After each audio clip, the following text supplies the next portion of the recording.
Hello guys, welcome back to the channel. In today's tutorial, I'm gonna show you how to control motion smoothness on Samsung Galaxy phone. Alright guys, first of all, let's open our settings application in our Samsung Galaxy phone. Then after we have our settings application opened, we can go to the display setting.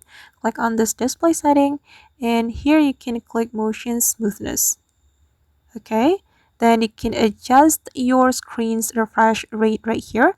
This is the preview for the high motion smoothness, and this is for the standard, and you can choose it as you want.